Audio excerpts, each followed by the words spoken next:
Welcome to Pathways to Greatness, where we explore the journeys of exceptional individuals who have achieved remarkable success in their fields. Whether you're an aspiring athlete, a business leader, or simply someone striving to reach your full potential, this podcast is your guide to unlocking the greatness within you. Join us as we dive into inspiring stories, practical strategies, and the mindset shifts that can transform your path to greatness. Let's embark on this journey together. Welcome back to Pathways to Greatness podcast. I'm your host, Jeff Forrester, and we have a guest. This week's episode, there is a guest, so you don't have to hear me drone on for 20 to 30 minutes by myself. You get to hear the great Jeff Fitzgerald, and we have a fantastic conversation. One, I see how great his camera is and how I need to get some work on mine, and especially the lighting. He's tan, I'm not, but anyways, Jeff is an outstanding human, and we've known one another for quite a while now. And he's the new executive director of Edgewood Children's Ranch. And we talk about his new role, but more specifically, we talk about the trust he had to learn how to have in the transition. And it's so valuable that it might not be as big of a life transition that Jeff went through that requires you to have trust, but the tactics and the things that he shares in here are relevant no matter the level of trust that you feel like you have to have in a certain situation. And we have to learn how to do that. And we don't know how to do that. And it's a skill. Trust is a skill. Some people are blessed with the ability to be able to go, okay, hey, whatever happens, happens. I'm going to move forward because God's got me. I love those people. I need those people in my life because I'm a worrier. And what Jeff shares are some very practical things that we need to know. One is that trust occurs when you don't have clarity, when you don't understand what has to happen. If you know what's going to happen, there's no trust there. And so it's when things are dark, when things are cloudy, that you trust that this is going to be the right way. This is going to be the right decision.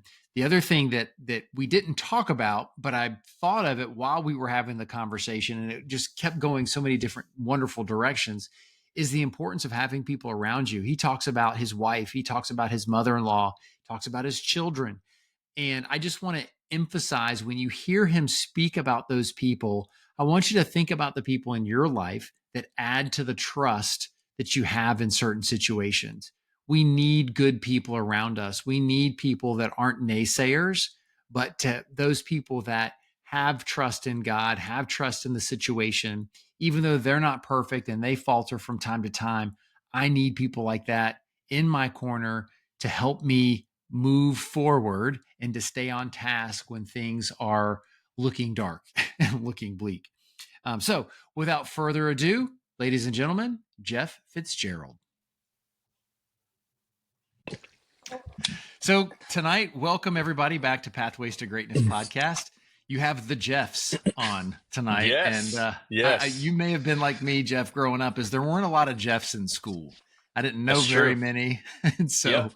And I wasn't friends with the ones that spelled it differently than me, if there was one. You know what I'm saying? Like the weird people, God love them, to spell it with the G. But yeah, that's so true. But there wasn't many of us. That is true. No, so Jeffs have to unite. It's fantastic. Absolutely. Yes. Well, welcome everybody. This is Jeff Fitzgerald. And we've been friends for several years now. We've attended the same church for more of the years than that, but we gotten to know each other probably in 2022, a little bit more. So I can't believe it's 2025 already. Yeah. But it's nuts. But Jeff, before we get into all the nuts and bolts and the meat of the conversation, I always like to start these episodes off with a little game called Would You Rather. Are you ready? Oh, let's go. Okay. So would you rather go forward 100 years or back 100 years? Ooh, man, that's a hard one. I'd probably have to go back 100 years, to be honest with you. So that would be, so what would that be? 1925? Is that right? Am I good at math? 1925. I don't know. I would like to see how people like they live life, and life was, that certainly very difficult and all that, but man, I would just love to see how life was like in the roaring 20s or whatever they called it. Life was simple and didn't have social media. We didn't have all the stuff that we have today. And so life was just super simple. I think if I went 100 years in the future, it would be a little scary. Like, like what in the world has happened to our planet? You know what I'm saying? And so I think going back 100 years would be pretty cool. Nope, that's awesome. And then there's no Yeah. right or wrong answer. This is your game and your show. So, Yeah. so the next one is: would you rather always know the right answer or always make the right decision? Mm, probably make the right decision. Yeah. Why so? Um, I just think making the right decision is because there's well, I almost went sermon mode there, but I didn't. Preach. Um, It's all right. but no, so yeah, no, I think my wife actually says this sometimes. She goes, there's the right thing to do and there's the righteous thing to do. And I just think making the right decision, and when I say right, I mean righteous decision. How does it, does this decision does it line up with the Word of God? And that's what I'm going to go to every time for sure. Yeah, Jeff, and one of the things that I always add, because again, there's no right or wrong answer. It's a good thought provoking question. For me, it's Hmm. I always want to make the right decision because so many times I've known the right answer, I've known what I should do, and I did the Yep. complete opposite. It's the Romans 7. Paul, Yes, why for did I do sure. what I shouldn't do, but I did it Yep. anyways? And Yep. it's Good it's point. tough. It's the human Hmm. nature of us that far too often, I mean, every day. I mean, I ate 2 bites of a nothing bundt cake because they just came out with a Biscoff Yes. flavor, Come and I on. knew I shouldn't have done it. Yeah. I knew I shouldn't have done it, but I did it anyways. Yeah. Um, Yeah. Yeah. okay, along the same lines, would you rather have pizza or tacos? Oh, tacos. Not even close. And I What? love Italian food, don't get me wrong, but man, I love some a good taco. And I mean like authentic tacos. I'm not talking like Taco Bell and that kind of stuff, but like real deal um old school tacos. And so yeah, I'm gonna go tacos every time. Okay, we live in close proximity, so I'm curious. Hmm. Where do you go for real authentic tacos? Oh man, it's a hard one. There's some good ones. I mean, a Koi Taco Company is really good. That's a pretty good spot. Fagatas, amazing. If you haven't been to Fagatas, all my people that may be in a Koi, it's right there, right near a Koi High School. It's a little like right on the end, right by Dunkin' Donuts, and it's like there's no seating inside, like you can only sit outside, and it's like oh my gosh, that place is fire, as my kids would say. Those are Um, those places like that are always the best. they are. Taco Norteño is good too. Like that's a good one on 50. Um, it's just all and I mean this in the best way. Like when you go in there and like the majority of the people are speaking Spanish and you don't understand it, it's going to be good food. Like that's just how it is. And so, um, but yeah, but I love a good pizza too. Don't get me wrong, man. I mean, I'm gonna Yeah. go with tacos though. Yep. Nope. I like it. Okay. Last question. It's not would you rather, but it's the last question. If you came with a warning label, what would it say? Woo. Wow, if you came with a warning label, if I came with a warning label, man, these are good questions, Jeff. Wow. Um, let's see. If I came with a warning label, it's gonna be, you know, you're gonna get what you see. I mean, it's just I wear my pretty much everything on my sleeve. I mean, I'll say what I feel as much as I can, but you get what you get. That's just um, I don't know how else to put it, but yeah, Yeah. Well, in that get what you get. in this day and age, that's not common. People say you get what you get, but we Hmm. both know that you get what we want to show you. Right. that's Yeah. that's and it's tough, especially Hmm. as you go through and you coming from just in the ministry and knowing different people is just Right. because you're a minister doesn't mean that that's how you live, just because of That's right. how you show up on a Sunday. Absolutely. Oh man, no doubt. I think and I think, speaking of the next generation, I think they need to be around people that are willing to say the truth, regardless of the situation, circumstance, audience that they're with. Like, we have to stop, I think, kind of placating to people's, oh, I don't want to offend people. And, well, I mean, at the end of the day, the greatest teacher that ever lived, Jesus Christ, he offended people. He just did. And his message was offensive. It's offensive to your flesh, and so my flesh gets offended all the time. And so, but I think there's a right way to do it. Like, it's not that we're unkind. It's just, I would rather give you the truth here than later come eternity and you be like, man, why didn't you tell me the truth? Yeah, I just, such a great point. And I heard someone with the recent events with Charlie Kirk, they talked about how he hmm spewed hate speech. yeah, And somebody's like, it wasn't hate, it was the truth. yeah, And that's it's exactly right. the devil does a great job hmm trying to trick people to think is like, how dare would they, say that to you? And you're like, Right. it's the truth. I'm not being hateful. It Like you is. said, Jesus just threw it out there. There was no hate. It was all love. He's like, he didn't want to That's see right. you burn forever. That's And, right. but if you don't tell someone the truth, or you don't even tell yourself the truth, Yes. then what are you going to Great do? point. Because That's I that's a lived great point. a lot of my life looking at myself in the mirror, knowing inside my head what I knew was the truth, but I would never admit it. And Yeah. No, until, absolutely. yeah, Yeah, I mean, the most loving thing you can do, the most loving thing we can do, I mean, we're both dads, right? Like, the most loving thing we can do is if our kid is running towards a busy highway, what are we going to do? Just stand in the back and whisper, like, hey, it's probably not a good idea to run toward. No, we're going to yell our heads off and we are going to run and snatch them away from running into oncoming traffic. Is that hate?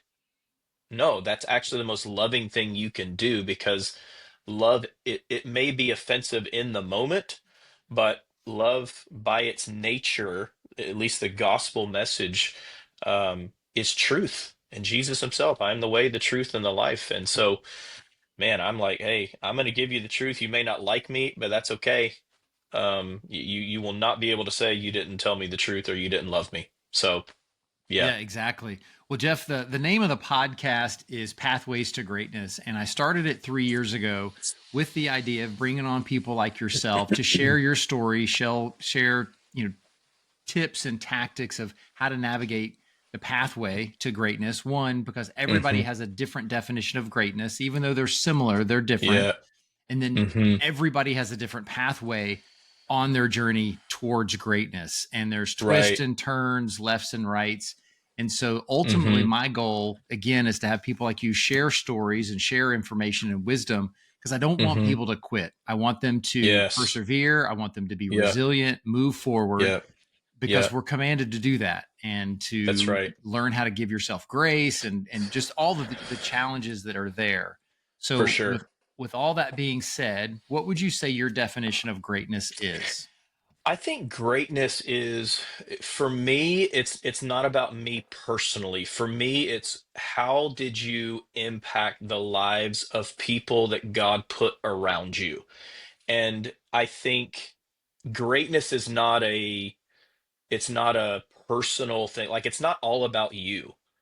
I think greatness is, what did you do to help somebody else reach the God-given potential that's in that person? And it doesn't have, you don't have to be like, work on a major stage or be Charlie Kirk or anything like that, but like, in the area that God has put you in, whether that's business, whether that's ministry, whatever it is, whether that's athletics, how did you impact the people around you? And most importantly, of course, and with us, as many people know on this podcast, obviously, is the gospel. But like, how did you impact somebody's life? How did you pull stuff out of that person that they did not see within themselves?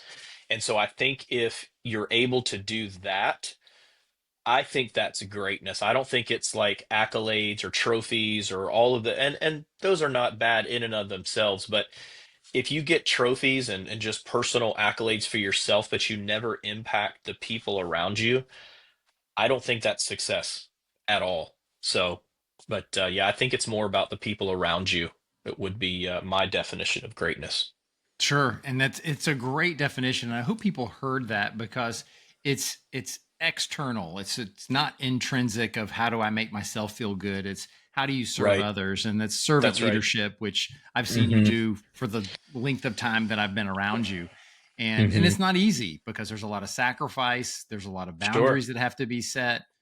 Yep. Ultimately, though, you do it out of the genuineness of your heart and the love for other people. And that's Yeah. why when you're talking about truth, truth is Hmm. so important because you love them Yes. and you want That's to right. see them do the right thing and to correct the wrongs that they've had. Yes. Absolutely. Absolutely. I mean, it's just, and again, I think that is what the next generation needs to see because a lot of what they see, it's all, how can I make it all about me? How can I get what I want? How can I get the next greatest, latest thing, whatever it is? How can I have more likes? How can I have more followers? How can all of that stuff? How can I be more of an influencer? And so, I just think that at the end of the day, I want to be able to look back on my life when I'm in my 90s and be able to look back and say, how many people did I impact? How many people did I influence to become all that they dreamed of becoming?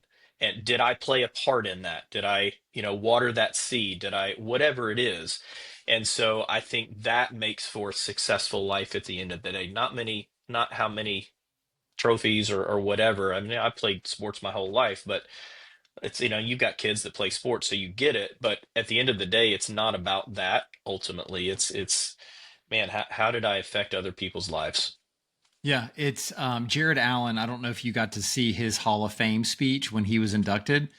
I saw bits of it. Powerful. I didn't see the whole thing, yes, but I did hear bits of it. So the parts that I saw is he's like, if when I die, you talk about how great of a football player I was, then Mm, I've failed as a father.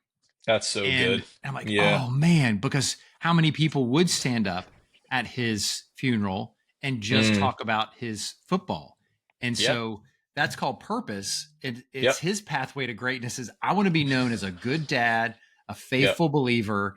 And if those two aren't the things that you talk about first, then I've failed. Yes. Absolutely. Man, that's so good. I'll have to go finish watching that, but yeah, Yeah, that's so true.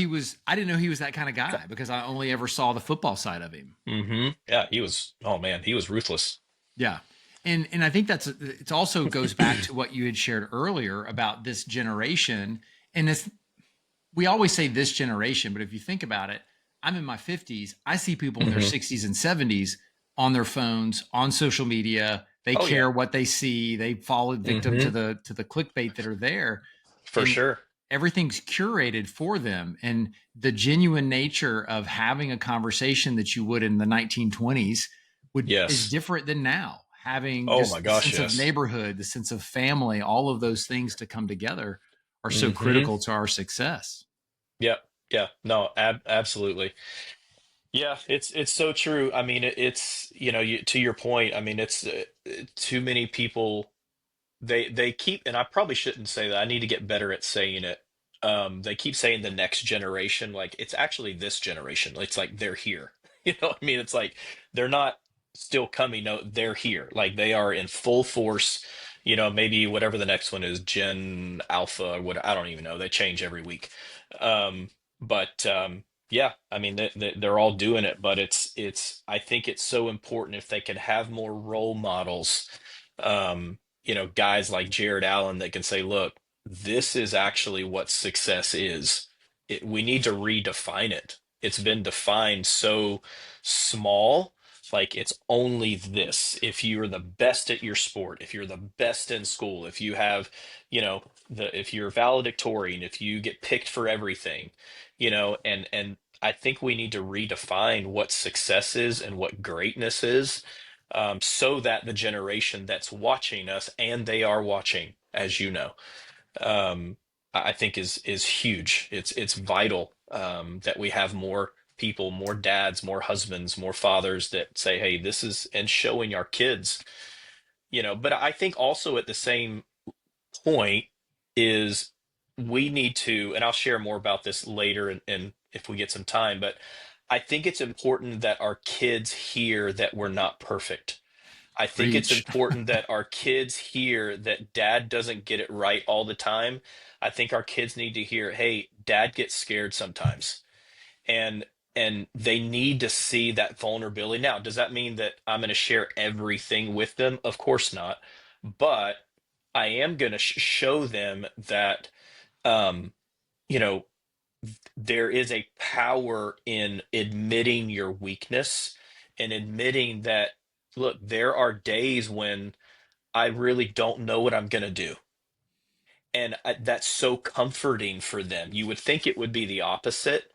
But I had that opportunity probably about 3 months ago, 2.5 months ago, um, to have a conversation like that with my kids. So, um, or I can just talk about it now if you want to, Yeah, but I don't no, know if because it'll make sense. But no, it'll make perfect sense. And so, just to tee it up a little bit better, so audience, Jeff just moved out of full time ministry into a new role hmm at Edgewood Christian Ranch. So it's completely different. So in that, one of the things that we talked about before we started recording of just uncertainty. Should he take it? Should he not take it? Because it's so hmm different than what he's done.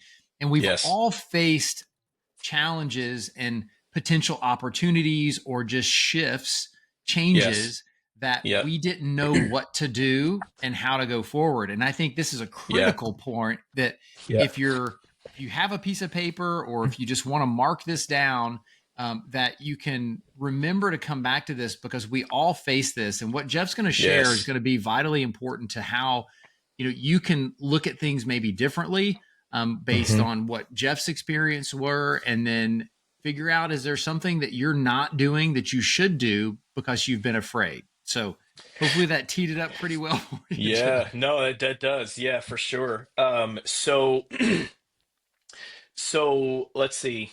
I'll try to find a good starting point. So I was on staff at a church here in Windermere, same church that Jeff is a part of, and Crossroads Impact Church, and um, and so I was on staff with them for was almost 3 years, a little over 3 years actually, and everything was going good. Everything was, there was nothing that was like, you know. Um,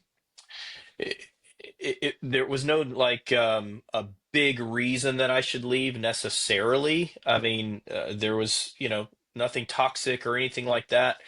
But probably about a year or so ago, just kind of had this thing in my heart, thing in my spirit that there was a transition coming, and I couldn't put words to it. That there was no like, wait a minute, what am I gonna do now?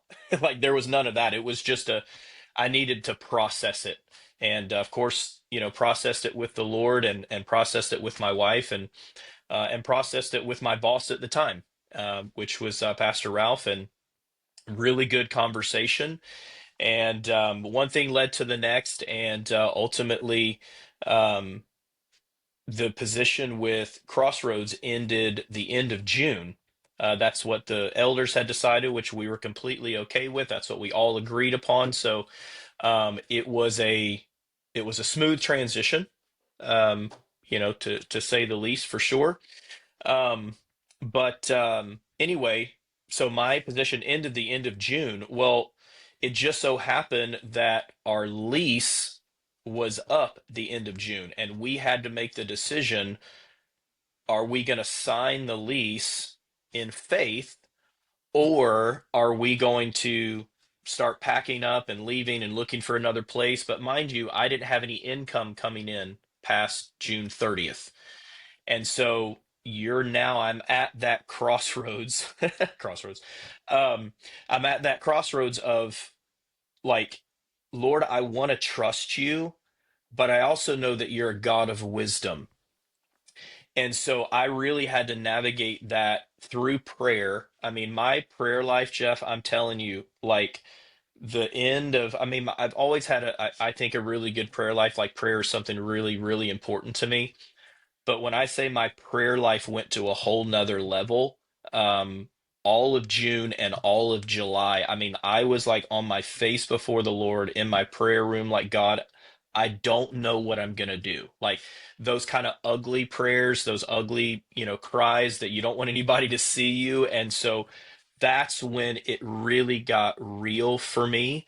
And so to get back to the point, um, I had my sister-in-law, she sent me a message. She said, "Hey, there's a position at Edgewood Children's Ranch.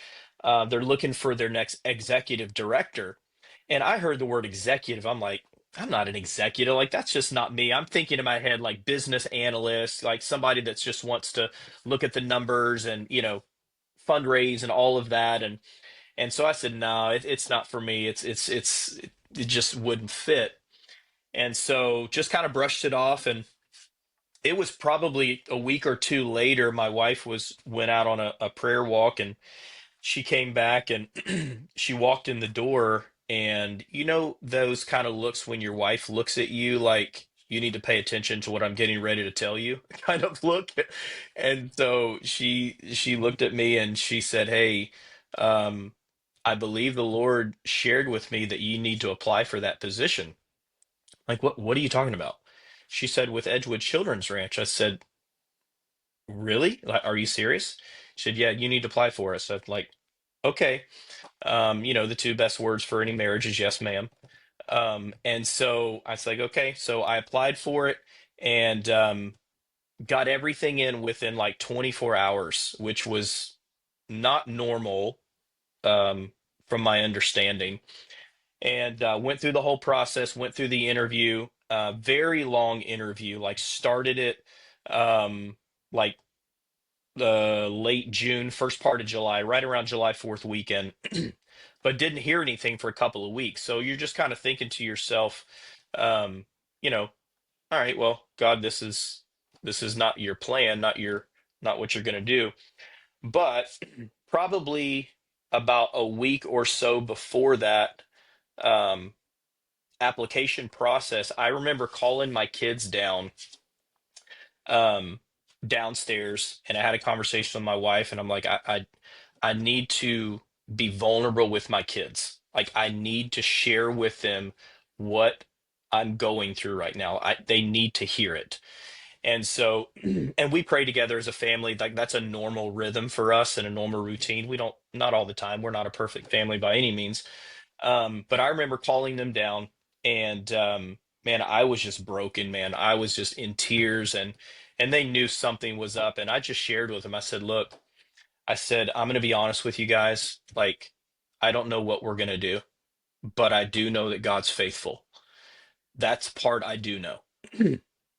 And I was just, man, I didn't hold anything back. I was like, because I wanted them to see it's okay to be vulnerable. It's okay to not be okay. And so I think if we try to hide that from our kids and we try to hide that from our wife, that's never a good thing. They need to see that you get scared sometimes. I'm 48. Like, I told him, like, I, I don't know what we're gonna do. And I legit did not know what we're gonna do because I had no income coming in. There wasn't the Edgewood thing. None of that had come up. And so I had to lean on and lean into Proverbs 3. Trust in the Lord with all your heart, lean not on your own understanding, in all your ways acknowledge him, and he'll direct your path. And so in those 6 weeks, God really taught me this is what trust looks like. When you have no reason in the natural to trust me, that's what trust is. And so I learned, and the Lord had to teach me. It says, trust in the Lord with all your heart. It doesn't say trust in the Lord with all your understanding. Trust and understanding don't mix. If you have to understand what God's doing, then you're not trusting. That, like, it just, that's not trust. And so The Lord taught me. I mean, I've been in ministry a long time and taught messages on trust and taught from that scripture plenty of times. But man, it's a whole nother level when you're walking through it and God is actively teaching you through experience. And it was a rough time. I'm not going to lie to you. I mean, there were moments where I felt like, you know, God, are you ever going to answer? Like, do you see me?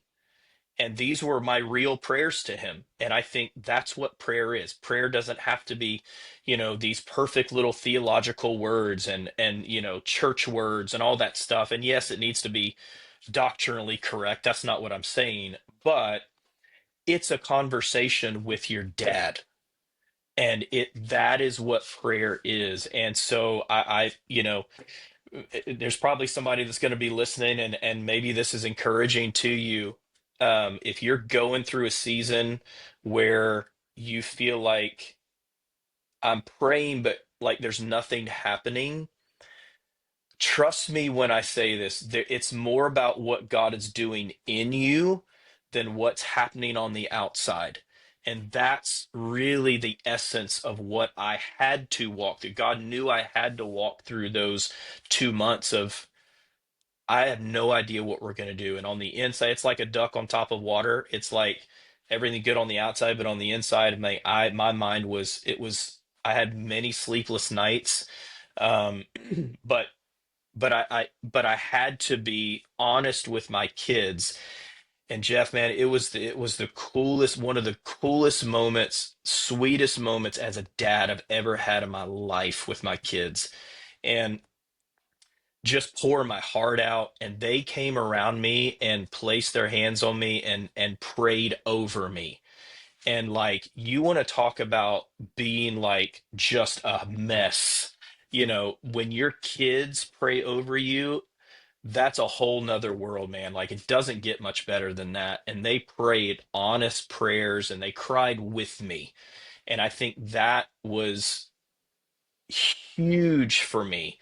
And but that for me was trust. Like, it's I think too many people think, well, God, I'll trust you when.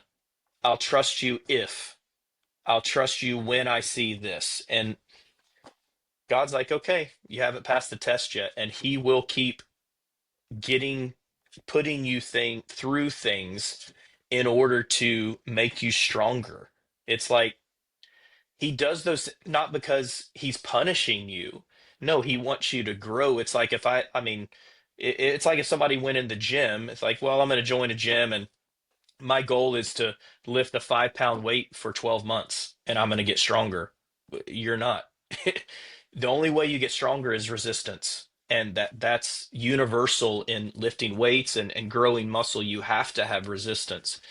And that's the love of the Father. And that was big for me. So that was my transition into Edgewood Children's Ranch. So I'll kind of explain what Edgewood is.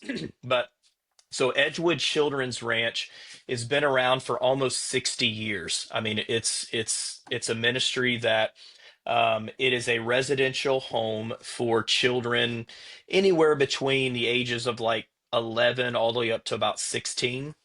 And the kids that are coming, they're either coming because there are behavioral issues that they have. The parents just are at their wits' end and like, I don't know what else to do. I need help. And so these families contact us and basically there's a process they go through and the kid has to, be approved and be a good fit for Edgewood. But Edgewood is Christ-centered. It is a Christian organization, Christian ministry, founded on the gospel almost 60 years ago. So basically, what it is these families come and they bring their kids, and we have full-time, we call them cottage parents, and they literally become their, I guess you could call them parents, um, for a certain amount of time. They love them. They teach them discipline. They teach them the word. It's all founded on the Bible. And they genuinely love them. Like, these people, they give up their lives to parent kids that are not their own.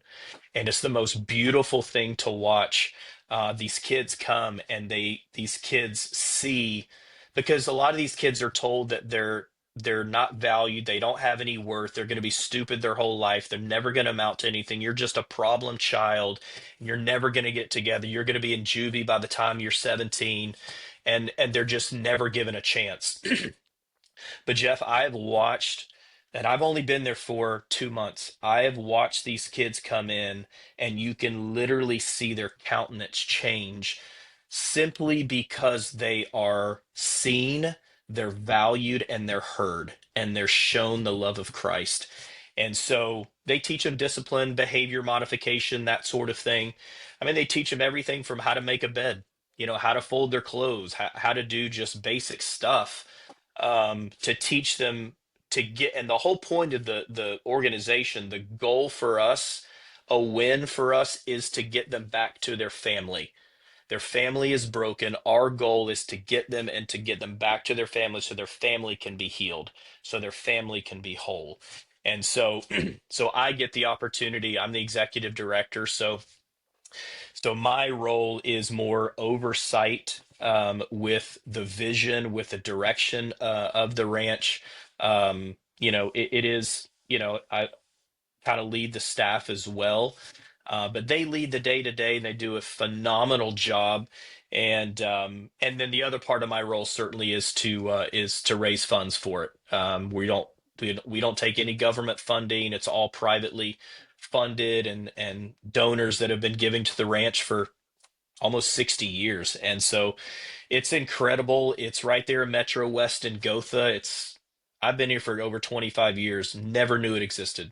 I mean, it literally, drive down the hill, it's like you're driving into like North Carolina or something. It's beautiful.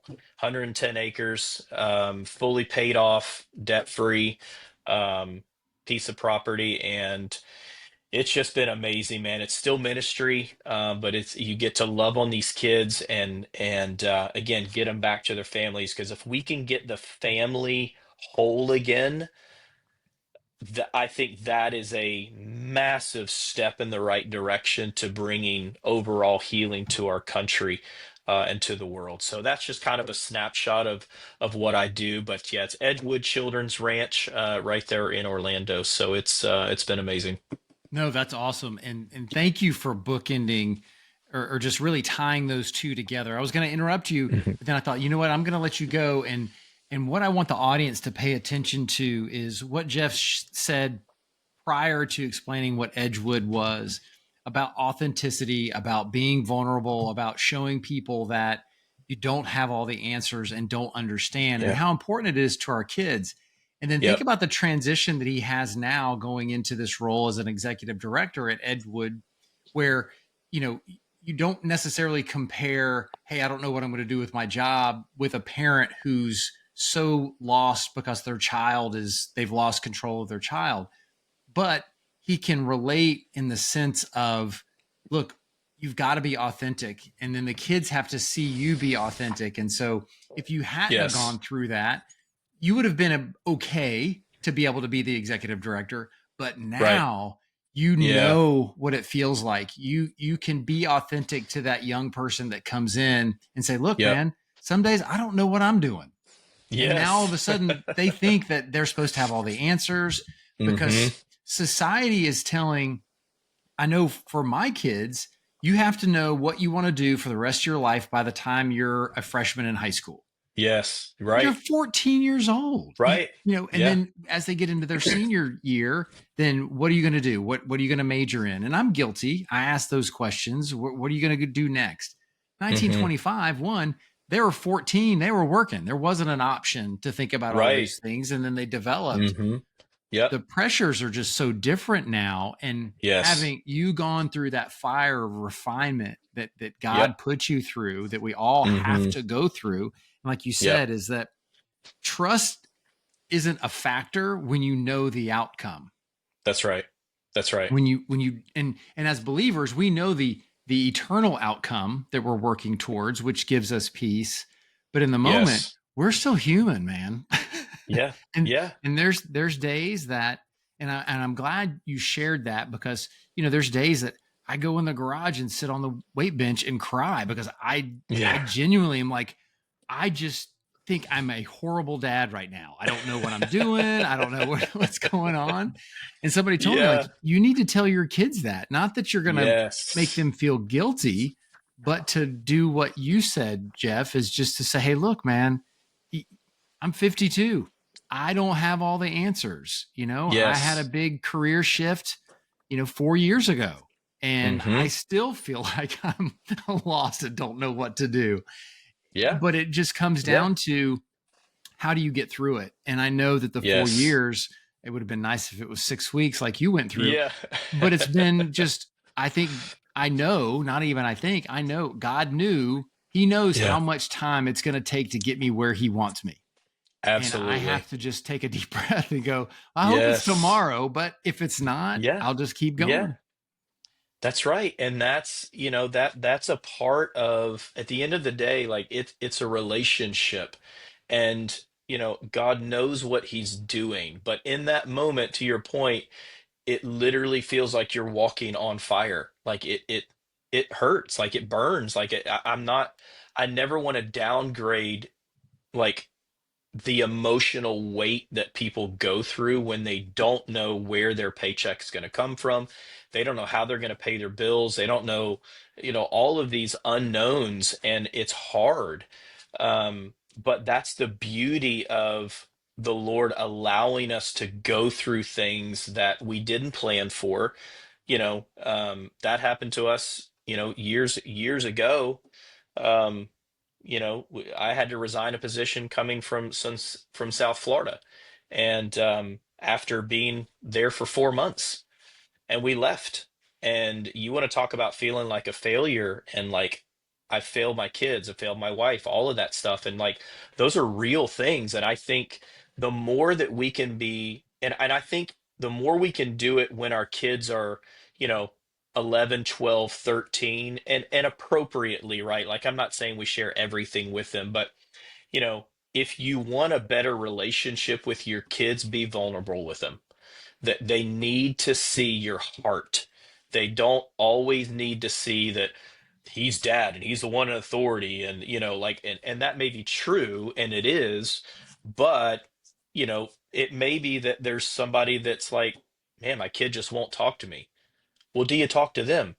Like, do you actually have a conversation with them and legitimately ask them beyond just, hey, how was your day? No, like, tell me what is spinning in your mind all the time. Because I can guarantee there's stuff that's spinning in your mind too, as a dad, as a father, as a husband. And so share those things with them. And I think that's important if we really want to, again, get back to having more holistic families. And it's something I am not perfect at. Like, I need to get better at, because I had a great relationship with my dad, really good relationship, but I had a different relationship with my mom. Like, I would share stuff with my mom like all the time, but my dad and I was just did we talked sports, and like that was it. Like, we just, that was the level of our relationship. Um, but I'm so glad that I've learned how to have conversation with my kids, honest conversations, and we laugh and we like have a good time, and we joke around, and all that stuff is important. But I think it starts with, letting them see that, especially with my kids, they were PKs for years. I thought it was important for them to see, just because I'm on staff at a church and I preach and give messages and lead ministries, like, I'm still a child of God at the end of the day, and I need him just as much as you do. And so I think they need to see those vulnerabilities, um, because there's going to come a time when they're going to go through a rough spot, and they are going to know, man, I can call dad or I can call mom, and I can share my heart with them, um, freely. And that's how relationships are built. But it does start early, for sure. But yeah, vulnerability is important. It's Yeah. huge. And it goes back to your warning sign. You get what you get. And Yeah. it means that with your spouse, like you talk about being genuine with your kid, to me, Hmm. it starts, I think, in the biggest way with your spouse. It's Mm-hmm. hard to be vulnerable and authentic with your kids if you're not even telling the person that you've chosen to do the rest of your life with that you've 100%. told them everything, and that you've opened up and you've shown weakness and you've shared those scary skeletons in the closet. And Yes. when you do that, the intimacy that creates, and not necessarily sexual intimacy, but just the Mm-hmm. connection, it is so strong that then Oh my gosh, everything yes. after that, it Yep. actually gets easy. That's the Yep. person you're supposed to be Mm-hmm. able to trust, to be able to do anything That's with. right. And I tell That's you, right. Jeff, this is one thing you talked about prayer. Is this was now probably 6 or 7 years ago. I had a friend, like a acquaintance, that challenged on a podcast that I was listening to pray with your Mm-hmm. spouse Yeah. out loud. Pray with Mm. your spouse. That was Yeah. the weirdest thing I had ever done. Is Mm. to sit together and to Yeah. pray. And so I tried Yeah. it a couple times on the couch, and it was just weird. It was awkward. And Yeah. so, when I called him up and I was like, what are some suggestions? Which is, Right. you would think that it's crazy. Here's my wife of, Sure. 10 plus years to pray with her. Yeah. And he's Yeah. like, do it when you're in the bed. The lights are Yeah. off, you're laying next to each other, and then pray. And Yep. so now I would Yeah. say that we're pretty consistent every single night before we go to That's great. sleep that we Yeah. pray together. And Mm-hmm. that came after sharing and giving her all the things that I'd been holding in of just myself. It had nothing to do with her. And then from there, it's just built, and God has just continued to just add so much to our marriage that it's Yeah. trickled into every aspect of my life by doing that one act. And That's so I good. would encourage the listeners, just like Jeff had said, as being genuine and authentic, is Yes. pray with your spouse, pray with your Yes. kids, do those Yes. things. And I don't Yes. do those enough either. Yeah. And when you do it, it's going to feel weird. It's going to feel Mm-hmm. awkward, but over Yep. time, it's worth it.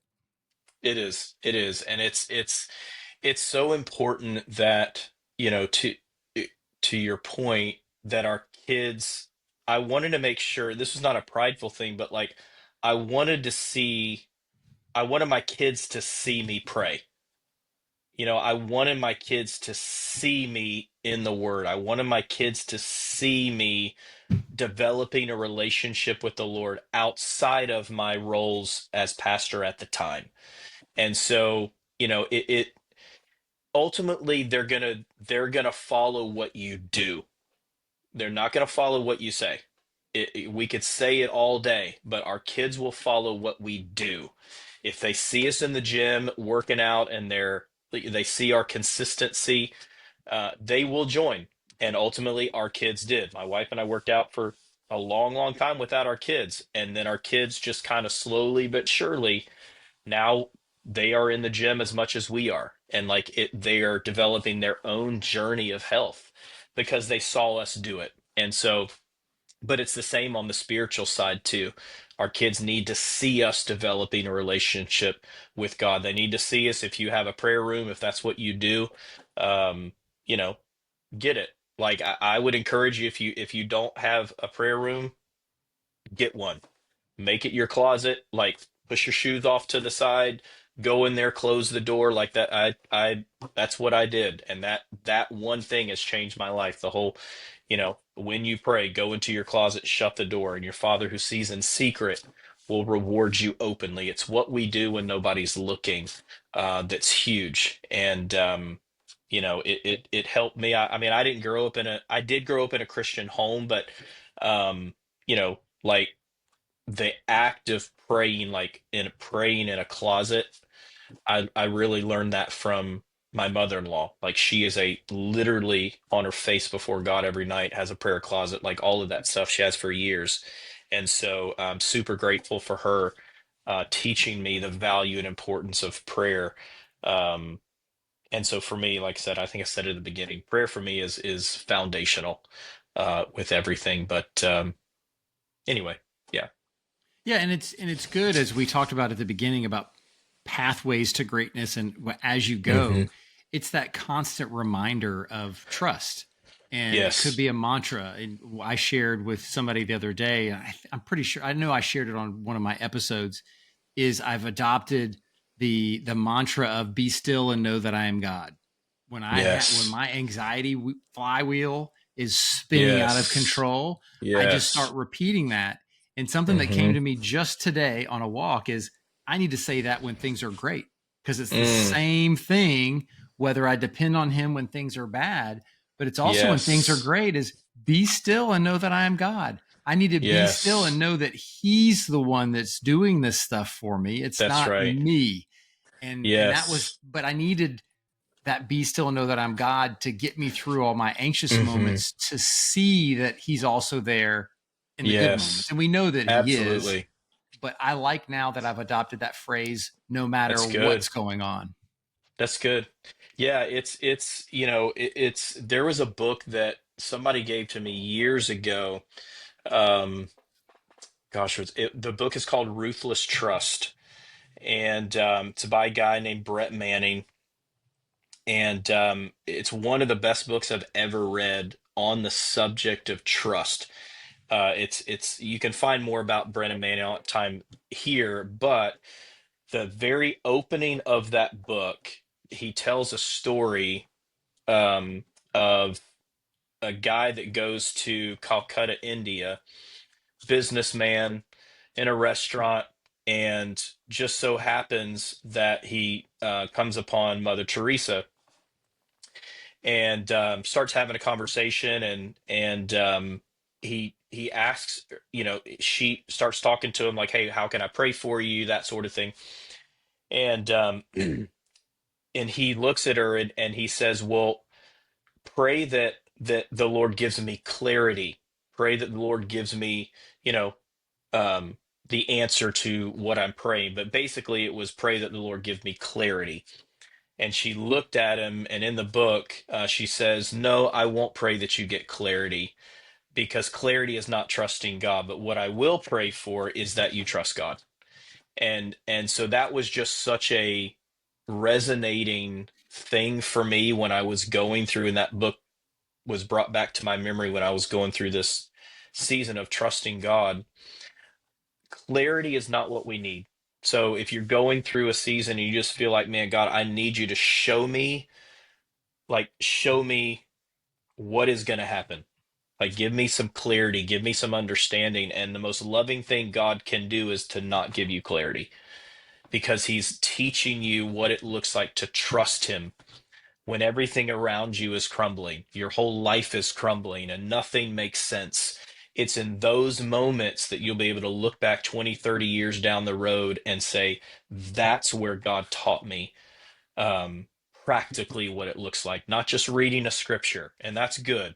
Like having devotions, that's great. But like, that's what it looks like to trust God. And we've got to be able to give that to our kids so they can see that's what it looks like to trust God, so they can go on to fulfill everything that God has dreamed for their life. And we get the amazing opportunity as dads, as moms, to be able to walk our kids through that. It's the greatest honor.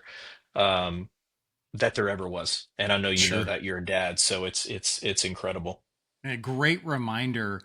And when I was thinking while you were talking about that, about Ruth, which, because I'm guilty of praying for clarity every day.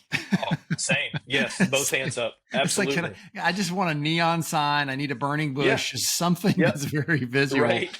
Right. But in that, I was thinking of like if somebody told me in 2021 where I would be today, I would Hmm. never believe them. That's I would right. never guess. Yep. And that's living out trust, even though there was a Yes. lot of not trust. It was just, okay, I'm going to get here. Hmm. And so that's what I hope people hear and can take away from the conversation that you've shared is just how important Yep. it is, like you said, is to be in the now, show authenticity and be vulnerable. So Yes. Yep. Jeff, I want to be very sensitive of your time. We're Yeah. recording this late, everybody, in the evening. But I want to give you the opportunity to share some parting words with the audience. Yeah, I mean, I would say to encourage, those that, are just maybe going through a rough spot. They just may think that, to your point, like they're probably sitting there, man, 10 years ago, I would have never thought that I'm in this spot. I would have never thought that my wife would have left me. I would have never thought that I'm going to lose my job or going to lose my business or lose my marriage or whatever. And let me just encourage you, number one, that God knows what he's doing. And he knew your ending before he created your beginning. And he knows what he's doing with your life specifically, and he sees you. There's a Hebrew word, and I can't remember because it is late at night, but anyway, it means is the God who sees. And God sees you. And I think let that bring you comfort, because there's so many times, I know there was moments that I've gone through many times, and I know Jeff, you have too, where it feels like God sees everybody else but you. He sees everybody else and he's paying attention to everybody else, and it's almost like you don't exist, um, which is not true, but that's how it feels. And so, I would encourage you, if you're going through that season, I would say do something different, do something that you've never done before, like switch up your rhythm. If you're used to only praying in one certain spot, go go take a prayer walk, like go get out in nature amongst God's creation and just do something different, to see something different. Just change it up a little bit. Sometimes we have to change our rhythm, um, but know at the end of the day that God has you exactly where he wants you, and he is going to get you to where he wants you to go. But it does require our cooperation. It does. And it's, yes, God is sovereign and all that, but he's given us free will, and we have to be able to make the decision. To trust God is a choice. You have to choose to trust him. And man, I'm so looking back, I'm thankful that God walked me through those 2 months, because it's helped me become a better dad. It's helped me to become a better father, a better husband. And I'm thankful. I'm thankful for the no's in my life. I'm thankful to prayers that God didn't answer, and that's probably a whole nother podcast, but like, be thankful that the prayers you've prayed for so long, God has not answered, because there's a reason why, that he hasn't answered. And so, but yeah, and so I hope that's encouraging. Trust is a beautiful thing. It's something that God has given to us, to be able to have the choice to trust him. And man, I'm so thankful that I'm still learning. I don't get it right all the time, man. I'm growing, and I want to get better. I want to be a better follower of Christ today than I was yesterday. And so, none of us are going to be perfect until the day we meet him face to face. And it's a journey, but it's a beautiful journey that we're all on, and I count it an honor. So, yeah, there we No, go. that's awesome. Thank you. And then how can people, if they want to learn more about Edgewood Christian Mhm. Ranch, how can they find out more about that? Yeah, so it's Edgewood Children's Ranch. And it's edgewoodchildrensranch.com. Just go to the website, check it out. But I would say, hey man, if you're in the Orlando area, Central Florida, I would invite you just to come out to the ranch and actually see what God is doing there. Because I can tell you till I'm blue in the face how amazing it is, and it is. But I would invite people to come. They can just call the ranch and just say, hey, I'd like to come out and just kind of get a tour and just see what you guys are doing, and then we can talk to them. I'm more than happy to meet with them, um, give them the different opportunities to donate, either volunteer or donate financially, whatever.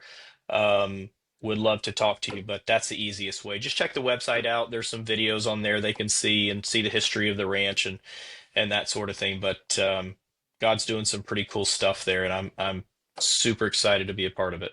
That's So, awesome. And I'll have a link yeah, to edgewoodchildrensranch.com in the show you got it. notes. You could Yep. also just reach out to me. You can reach out to Jeff. I'll have his Hmm. Instagram handle in there as well. Jeff, Yep. thank you. I really Thank appreciate you. tonight's conversation. It was exactly what I needed. The good Amen. Lord always connects me with the right person at the right time. He has Amen. never failed to that. So Yes. thank you Yes. very much.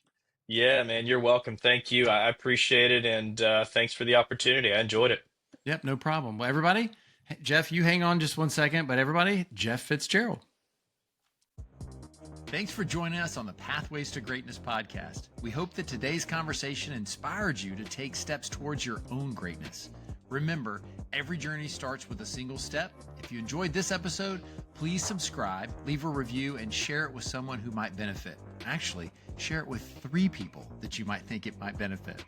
Until next time, keep pursuing your passions and carving your own path to greatness. Take care.